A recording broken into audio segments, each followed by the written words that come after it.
Longtemps, j'étais malheureuse, ignorante j'étais. Je croyais aller au ciel, je m'appuyais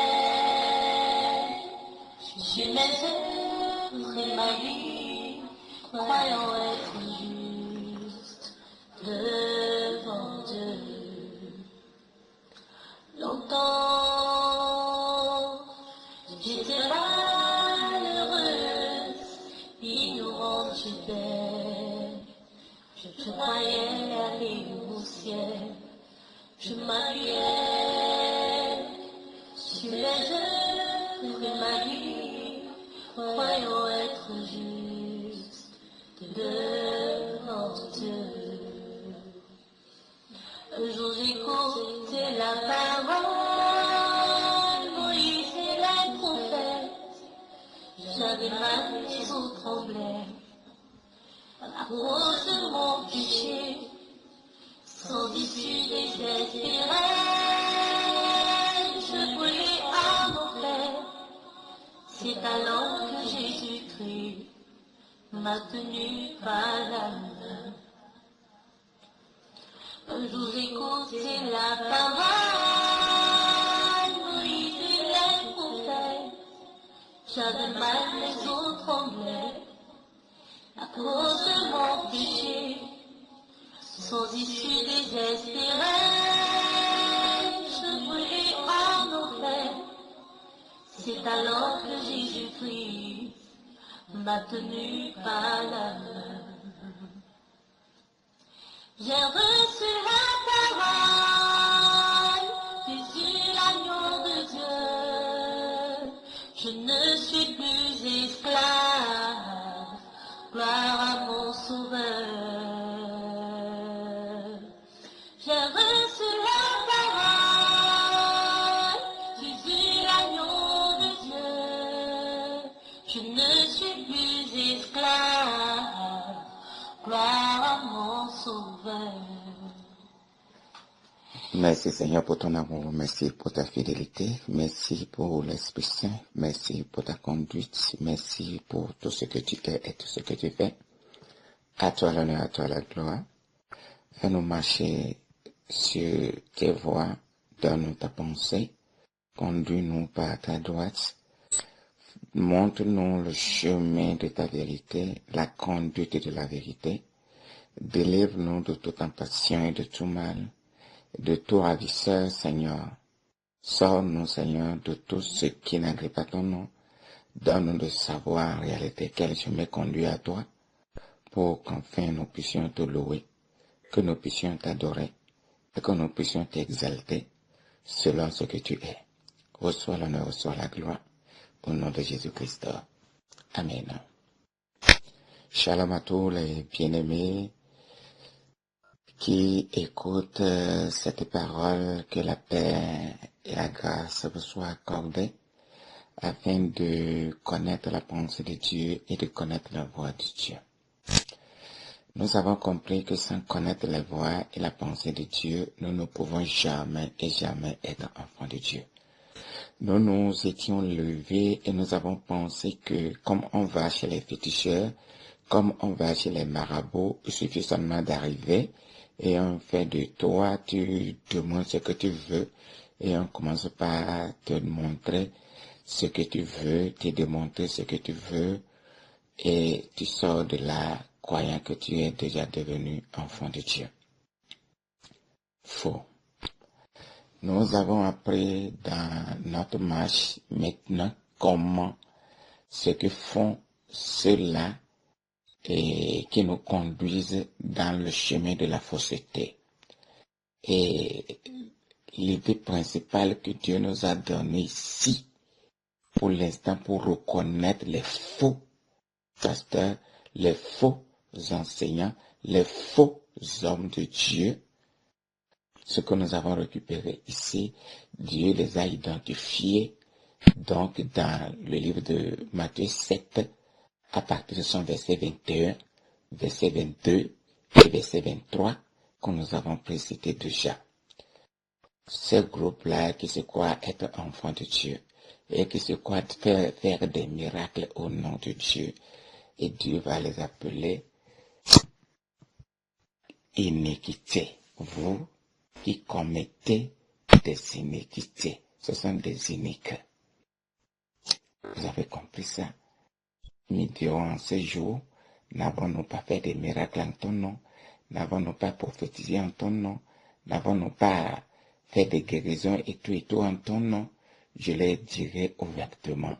Je ne vous ai jamais connu, vous qui commettez l'iniquité. Jamais. C'est pour cela qu'il les mentionne durement. Il martèle durement dans le livre de Matthieu 24. À partir de son verset 24, le Seigneur du ciel dit, car il se lèvera de faux Christ et de faux prophètes. Ils feront de grands prodiges et des miracles au point de séduire, s'il était possible, même les élus. Est-ce que tu es là? Les faux Christ, les faux pasteurs, les faux prophètes, ils feront de prodiges, de grands prodiges, des miracles, au point même de séduire, s'il était possible, même les élus. Est-ce que tu as lu ce verset une fois? Est-ce que tu as essayé de commenter ce verset une fois toi-même, selon ta compréhension? Tu as lu ça. Maintenant, quelle conclusion as-tu tiré de ce verset? Ou bien tu essaies de voir ceux qui sont faux parmi ceux qui font des miracles. Ou alors parce que toi-même tu as assez de problèmes, c'est pourquoi tu cherches la solution. Oui, tu peux chercher la solution à ton problème. Mais ne fais pas de la solution à ton problème, enfant de Dieu. Non. Non. Je veux que tu ouvres les yeux et regardes. Si c'est parce que tu es enfant de Dieu ou alors tu veux devenir enfant de Dieu, c'est pourquoi il faut la richesse. Cela veut dire que là, les gens qui sont là au dehors, qui sont riches, ils sont faits Dieu. Les autres étaient déjà faits Dieu. Plus qu'un enfant de Dieu déjà. Et c'est cela. C'est la guérison. Les gens qui ne sont pas malades, qui sont là au dehors, ils sont déjà peuple de Dieu. Parce que Dieu les a aimés. Et Dieu ne leur a pas donné la maladie. Ils sont d'office enfants de Dieu. Est-ce que tu vois tout cela? Très bien. Maintenant, le problème de tout ça, ce sont des hommes que tu appelles les hommes de Dieu. Les bishops, les apôtres, les prophètes. Ce sont eux qui t'ont conduit. Mais toi aussi, étant séduit par leur pouvoir, par leur puissance, par les prodiges qu'ils dégagent, tu as fait confiance. On ne peut pas faire ceci si on n'est pas enfant de Dieu. Mais Dieu te dit donc qu'il va se lever de faux prophètes, de faux Christ. Ils feront de grands prodiges et des miracles. Donc maintenant, comment toi tu distingues les faux? Si parce qu'ils font des miracles et de grands prodiges, c'est à partir de là que tu distingues les faux. Ceux qui ne font pas ça, ils sont faux. C'est ceux qui font ça, ils sont vrais. Tu es en contradiction avec le Seigneur ton Dieu. Tu es en opposition avec le Seigneur ton Dieu. Parce que pour Dieu, le signe précurseur, le signe distinctif de celui qui n'est pas de Dieu, c'est d'abord, en premier lieu, des prodiges, des miracles, des prophéties. Bien-aimé, en quoi tu es? Est-ce que tu crois en Dieu? Est-ce que tu crois en la parole de Dieu? Puisque la foi en Dieu, c'est d'abord au travers de sa parole. La parole nous dit que personne n'a jamais vu Dieu, sauf le Fils qui est dans son sein qui l'a fait connaître. Bien, ça c'est dans le livre de Jean 1, verset 17. Bon, maintenant, quand toi tu écoutes ces choses, et tu dis que tu crois en Dieu, et tu ne crois pas en la parole de Dieu, dis-moi donc, en qui tu crois? C'est un souci, le gros souci de tout le temps. Est-ce que vous voyez le problème? C'est à partir de ces hommes de Dieu en qui tu as cru à cause de ton égoïsme, à cause de la course aux richesses que tu fais, à cause de la course au bien-être charnel que tu fais. Et tu veux déborder les gens, mais qu'est-ce que tu crois? Qu'est-ce que tu crois? Parce que toi, tu sais ouvrir ta bouche et tu dis au nom de Jésus à tout bout de champ. C'est pour cela que tu es enfant de Dieu négatif. À partir de cet instant, nous allons commencer par démanteler donc le système dans lequel tu es. Et qu'il faut que tu saches le plus profond de ton cœur que tu es un rigolo. Si tu t'attaches à cela, tu es un rigolo. Vois-tu cela? Le verset 25 dit, je suis toujours dans le livre de Matthieu 24, le verset 25 dit, voici je vous l'ai annoncé d'avance. Je vous ai dit les choses d'avance, par lesquelles vous allez connaître ceux qui ne sont pas de Dieu. Dieu, la parole dit que Dieu, la parole était au commencement avec Dieu. La parole qui était au commencement avec Dieu était même Dieu. Donc je veux connaître Dieu, je cherche Dieu. Je ne cherche pas Dieu hors de sa parole. Je cherche Dieu à l'intérieur de sa parole. Dieu ne peut pas être hors, en dehors de sa parole. Non. Non. Je cherche Dieu dans la prière. Je monte quelque part, je m'en vais jeûner pour chercher Dieu. Tu vas trouver quelqu'un. Tu vas trouver un esprit. Mais seulement, ça ne peut pas être un esprit de Dieu. Si tu cherches Dieu, il faut le chercher dans sa parole. Pas ailleurs. Surtout pas ça. Le verset 26 dit, si donc on vous dit, voici, il est dans le désert, n'y allez pas. Voici, il est dans les chambres. Ne le croyez pas. Alléluia. Ne le croyez pas. J'ai vu, dans cette église là-bas, c'est l'église d'éveil, la prophétie, ça coule en gogo. Le Seigneur dit, n'y allez pas. Il n'y a rien là-bas. C'est quoi donc le Seigneur? Comment le trouve-t-on donc? Il dit, dans le verset 26, le verset 27, car comme l'éclair part de l'Orient et se monte jusqu'en Occident, ainsi sera l'avènement du Fils de l'homme. L'éclair, vous avez déjà vu l'éclair une fois, quand il veut pleuvoir, quand l'éclair quitte l'Orient, il s'en va jeter du côté de l'Occident, rapidement même, et tout le monde voit ça. Le Seigneur dit, c'est ainsi que le signe du Seigneur sera. Tout le monde verra ça. Maintenant, si tu cherches Dieu ailleurs, tu ne verras rien. Tu verras les miracles que tu veux. Tu verras les prodiges que tu veux. Les prophéties qu'on te donne et que tu aimes. Les prophéties. Qu'est-ce que la prophétie? La prophétie n'est pas hors de la Bible. La prophétie est à l'intérieur de ta Bible que tu tiens. Si quelqu'un prophétise, il va sortir les choses de la Bible, il va te les révéler et tu vas voir clair. Tu vas comprendre. Celui qui est en train de te faire ça, là, il est en train de prophétiser. La prophétie n'est pas Dieu m'a dit de te dire. C'est un voleur de tous les temps. Quand tu entends quelqu'un dire ça, voici le bandit de tout le temps, le grand chemin. L'escroc extrême de tous les temps. Le voilà. Le voilà. Fuis-le. La parole de Dieu est comme un éclair. Pourquoi? Il dit en quelque lieu que ce soit le cadavre, là s'assembleront les aigles. Je relis le verset 28. En quelque lieu que ce soit le cadavre, là s'assembleront les aigles. Nous connaissons déjà le cadavre.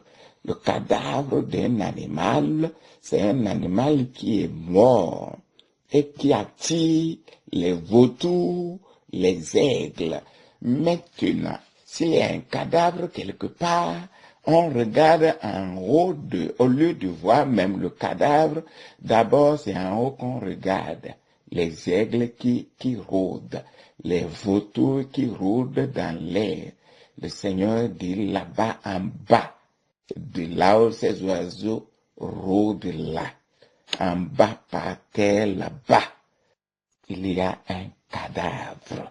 Nous connaissons l'aigle, on connaît ça bien. Dit donc, là où les aigles sont, il y a un cadavre là-bas. C'est qui le cadavre? Ça, c'est la grande question. Qui est donc ce cadavre où on doit voir les aigles? Parce que les aigles s'attroupent autour du cadavre. Qui est le cadavre? Le Seigneur dont tu parles. Le Seigneur Jésus, celui qui est mort, celui qui est ressuscité et qui est monté, c'est lui le cadavre. Pour Dieu, il est encore cadavre et les aigles s'attroupent autour de lui. Est-ce que tu connais ces choses? Les aigles, c'est un oiseau, s'il est à terre, si on tape, ou bien il y a un bruit subit, les oiseaux s'envolent vers les cieux. Ils s'envolent parce qu'il y a eu un bruit. Bon, maintenant, là où toi tu es, et dis-tu que tu es un enfant de Dieu.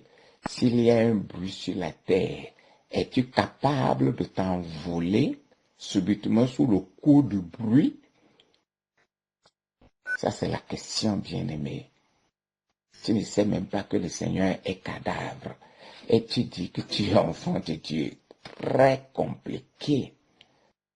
Très compliqué. Il est un cadavre. Maintenant, étant aigle, les aigles sont autour du cadavre.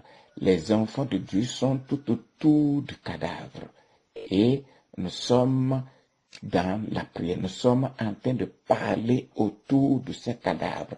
Nous sommes en train de travailler ce cadavre. Nous sommes autour pour manger la chair de ce cadavre. On mange cette chair. Alléluia.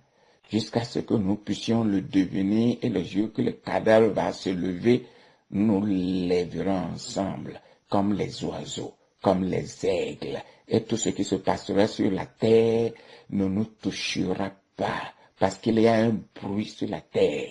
Quel est donc le bruit qu'il va avoir? Les bruits de guerre, la guerre. Est-ce que tu comprends ça? Les bien-aimés, voilà les dangers qui te guettent, parce que tu penses que tu écoutes la parole de Dieu. Non, tu n'as jamais écouté la parole de Dieu. Tu vas pour écouter la parole des hommes. Quand on te parle des prophètes dans la Bible, Élie a arrêté la pluie pendant 3 ans et demi. Élie a bu l'eau du torrent. Élie a fait ceci. Il a descendu le feu du ciel. C'est pour cela que toi aussi, dans ta prière, au nom de Jésus, feu du ciel, feu du Saint-Esprit, au nom de Jésus. Tu ne comprends rien. Tu ne sais pas pourquoi. Élie, Dieu l'a fait parler pour toi, afin que toi aussi tu puisses comprendre qu'est-ce que c'est. Ce n'est pas de voir le feu qui descend du ciel aujourd'hui. Tu as besoin de savoir ce que ça cache. Qu'est-ce que Dieu veut dire pour toi là-bas? En quoi toi te trouves ta vie là-bas? Ce n'est pas que toi aussi tu te lèves et que tu essaies de faire descendre le feu. N'importe quoi. Très compliqué, n'est-ce pas? Très compliqué. Anne n'a pas d'enfant. Comme toi aussi tu cherches d'enfant, tu dis Anne n'a pas d'enfant. Anne a prié. Comme Anne a prié, moi aussi je prie au nom de Jésus, au nom de... Et tu commences par faire. Tu ne connais pas ce que c'est. C'était la prophétie.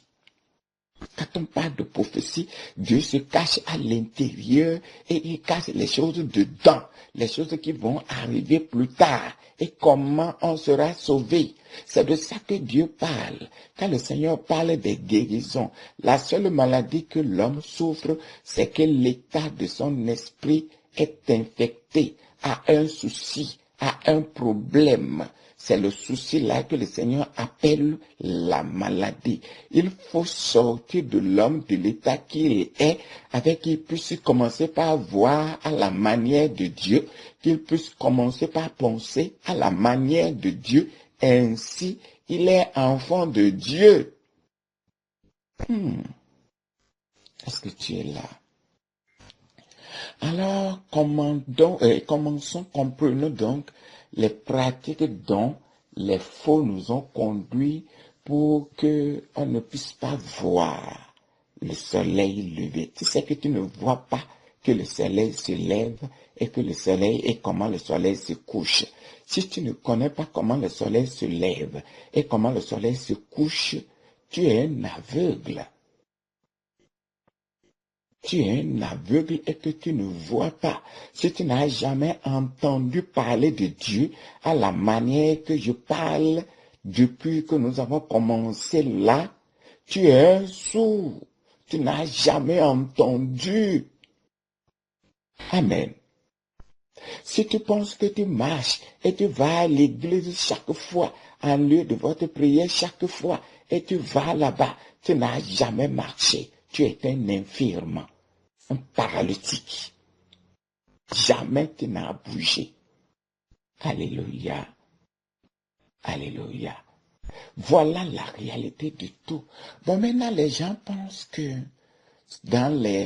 nous avons les gens qui pensent que on va pratiquer la loi pour devenir enfant de Dieu. C'est écrit dans la Bible, non.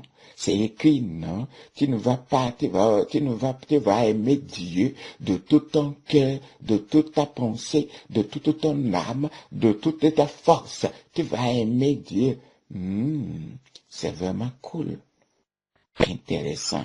La question donc, es-tu capable d'aimer Dieu de tout ton cœur, de toute ton âme, de toute ta pensée? Est-ce que tu en es capable? Si tu es capable, nous allons essayer de vérifier ça réellement, si c'est vrai. Si tu es un homme, est-ce que tu aimes ta femme? Tu vas me dire, oui, bien sûr, j'aime ma femme. Bon, je te pose donc la question.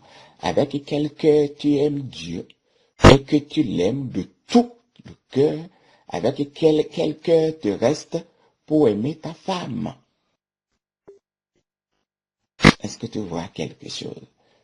Si tu es une femme, est-ce que tu aimes ton homme? Tu vas me dire naturellement. Bon, avec quel cœur tu as aimé Dieu complètement et que tu trouves encore autre cœur pour aimer ton monsieur ou tes enfants. Quel cœur? Puisque c'est tout le cœur que tu as donné à Dieu. Tout! Tu as donné à Dieu. Il te reste quoi?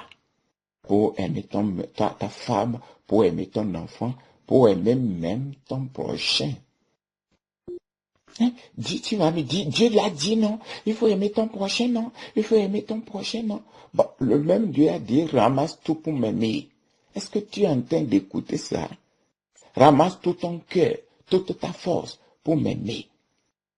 Là où tu es, aujourd'hui, il fait jour. Peut-être dans ton compte, tu as 5 000, tu as 100 000, tu as 20 millions. Je te dis, bon, est-ce que tu aimes Dieu de tout ton cœur? Tu dis oui. Prends tout ce que tu as, va donner à Dieu. Es-tu capable de le faire? Ça veut dire que tu ne l'aimes pas. Là où tu as un enfant. Peut-être c'est le seul que tu as. Il fait jour aujourd'hui. Je te dis, bon, comme tu aimes Dieu de tout ton cœur, tout ce que tu as aimé Dieu. Prends ton enfant, va le sacrifier pour Dieu. Va le donner à quelqu'un, comme aumône à quelqu'un, pour dire que j'ai fait le monde avec cet enfant, et tu vas livrer ton enfant. Es-tu capable de le faire? Ça, ce sont des choses que tu as besoin d'examiner en toi-même. Tu es un homme là où tu es, et tu as ta femme. Tu as plusieurs même. Je ne dis plus une, je dis plusieurs femmes. Tu en as plusieurs. Tu as un voisin juste à côté de toi. Lui n'a pas de femme. Bon, peut-être il fait frais aujourd'hui. Toi, tu peux aller choisir l'une de tes femmes pour dormir avec elle. Est-ce que tu en es capable de donner, de passer ta femme à ton voisin pour que ta femme puisse rester et chauffer le lit de ton voisin?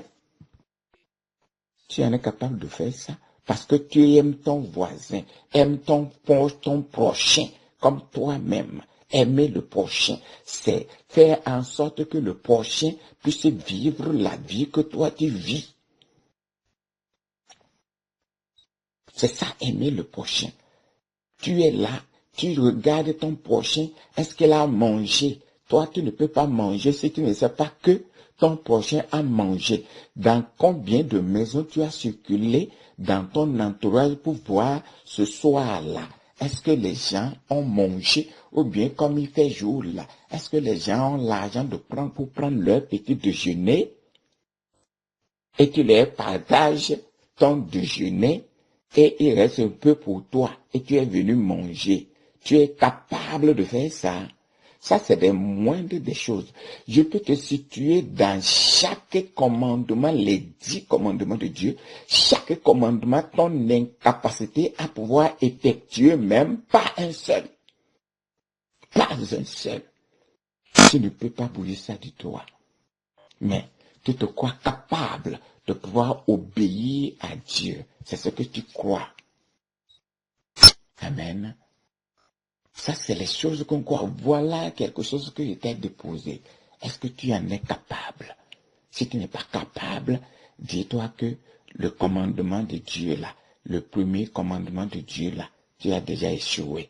Si tu as échoué au commencement, il faut savoir que jusqu'à la fin, tu vas seulement échouer. Bien. Pourquoi je suis en train de te dire ça? Dieu a expérimenté les gens pour que nous puissions voir que aucun des commandements de Dieu on peut toucher ça. Prends donc le livre de Luc, Luc 18, verset 18. La parole dit, un chef interrogea Jésus et dit, quand on dit un chef, cela veut dire que c'est un pharisien, quelqu'un qui observe la loi, quelqu'un qui vit comme quelqu'un qui accomplit la loi. Et il vient et dit à Jésus, je retourne dans la parole comme ça. Il dit, bon maître, que dois-je faire pour hériter la vie éternelle? Que dois-je faire pour hériter la vie éternelle? Ça c'est la question que ce chef pose au Seigneur. C'est ce qu'il doit faire. Or, si c'est un chef juif, comme je vous l'ai dit, normalement, il est en train d'accomplir la loi. Il est en train de pratiquer la loi. Si on pratique la loi, la parole nous dit qu'on doit pouvoir vivre de cela. On a la vie éternelle. Mais cette personne-ci, il sait qu'il pratique la loi, mais malgré qu'il pratique la loi, il n'y a pas la vie éternelle de Dieu. Raison donc pour laquelle il vient voir Jésus, il demande au Seigneur, qu'est-ce que je dois faire pour devenir un héritier de la vie éternelle? Sous cette forme-là, dans cette question-là, la question déjà, à ton avis, toi tu trouves la question juste, mais moi, je trouve la question injuste. Tu sais pourquoi? Toi, tu as les yeux, comme tu es un aveugle, tu ne vois pas. La question c'est donc pourquoi? Il dit comment je vais faire pour être héritier, pour devenir l'héritier de la vie éternelle. Commentons le mot héritier pour devenir l'héritier de la vie éternelle. Devenir l'héritier de la vie éternelle, c'est la vie de quelqu'un. La vie de Dieu. Devenir l'héritier de la vie éternelle veut dire devenir l'héritier de Dieu. Il demande donc comment je vais faire pour devenir l'héritier de Dieu. Question de notre grand maître, de notre grand chef. Ça, c'est sa question. Maintenant, la question que moi je te pose. Quel travail quelqu'un fait pour devenir l'héritier dans la maison de quelqu'un? Je reprends la question. Qu'est-ce que un garçon va faire? Qu'est-ce qu'un homme va faire pour devenir l'héritier dans la maison d'un vieux, d'un père? Qu'est-ce qu'il va faire? Qu'est-ce que l'homme là va faire?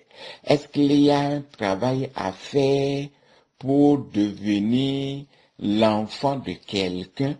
Parce que il faut que tu vois ceci. Quel travail quelqu'un fait? Ou alors, qu'est-ce que toi tu as fait pour naître de ta famille, pour naître de ton père et de ta mère? Quel est le travail que tu as fait? Pourquoi je te dis ça? Pour que tu sois l'héritier dans une famille, il faut naître de la famille. Il faut que tu sois né de ce père. Nous sommes au Bénin. Notre président, c'est Talon. Les héritiers de Talon ne peuvent être que les enfants de Talon. Personne d'autre ne peut être son héritier. Si on inclut quelqu'un à l'intérieur, on a fait grâce à la personne. C'est tout. L'héritier, qu'il soit voyou, qu'il soit bon, il faut qu'il naisse. S'il est né de la famille Talon, il va être l'héritier de Talon. Forcé, tchoko. Est-ce que vous voyez ça? Bon, revenons donc dans notre parole, puisque moi je vois ça comme une parabole. Revenons-en donc à l'intérieur. Qu'est-ce que je vais faire pour être héritier dans la maison de Dieu? C'est simple la réponse. Pour être l'héritier de la maison de Dieu, il faut naître de Dieu. Quand tu ne vois pas ça comme ça, on ne fait rien pour devenir l'héritier. Si toi tu travailles aujourd'hui pour devenir un enfant de Dieu, il faut que tu saches que tu as pris vraiment un mauvais chemin. Et jamais tu ne peux arriver. Jamais. Qu'est-ce que j'essaie de te dire? S'il y a quelque chose que tu es en train de faire maintenant pour devenir enfant de Dieu, il y a quelque chose que tu as fait et c'est comme ça que tu es devenu enfant de Dieu. Tu es un homme mort.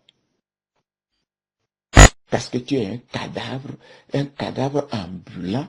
C'est pour cela que tu ne sais pas que on ne fait rien. Le cadavre ne fait rien pour être enterré. Le cadavre ne fait rien pour être soulevé de la maison, pour amener au cimetière. Le cadavre ne fait rien. Il faut les vivants pour conduire, pour amener le cadavre, pour laver le cadavre, pour habiller le cadavre. Le cadavre n'a jamais rien fait lui-même. Quand il est mort, il faut les vivants pour s'occuper de lui. Est-ce que tu me reçois? Donc, je suis en train de parler des chemins par lesquels tu es devenu enfant de Dieu, qui sont des faux chemins. Les manières par lesquelles tu dis que tu es devenu enfant de Dieu et que tu es mal entré. Si ton entrée est mauvaise, tout ce que tu feras à l'intérieur sera mauvais. tu ne vas jamais trouver de chemin. Est-ce que tu es avec moi? Donc, tous ceux qui ont fait quelque chose pour devenir un enfant de Dieu, ils sont les enfants de la malédiction. Ils sont les enfants du diable. Ils sont enfants de Satan. Ils sont en train de finir dans le feu. Si le jour ne se lève pas dans leur vie. Amen. Ça, c'est là que je pense m'arrêter aujourd'hui parce que je vais revenir. Toute la Bible presque est de paraboles. La loi que tu vois là, c'est des paraboles. La loi n'est pas ce que tu crois. La loi est fermée. La loi est fermée. Il faut que Dieu te prenne ta main, te tienne par la main et te fait entrer à l'intérieur. Sinon, jamais tu ne peux y accéder. Ma prière pour toi, c'est que le Père te permet, le Seigneur te permet qu'il fasse grâce et que tu comprennes ces choses et que tu suives de bout en bout ces enseignements pour comprendre comment on devient un enfant de Dieu. Que la paix soit avec toi. Au nom de Jésus-Christ. Amen. Il m'apporte à la lumière, donne sa vie pour moi, moi qui étais dans les ténèbres, il m'a rendu lumière. C'est pourquoi je veux chanter, que tout le monde entende, que mon sauveur vit encore, il est au ciel et prie pour moi.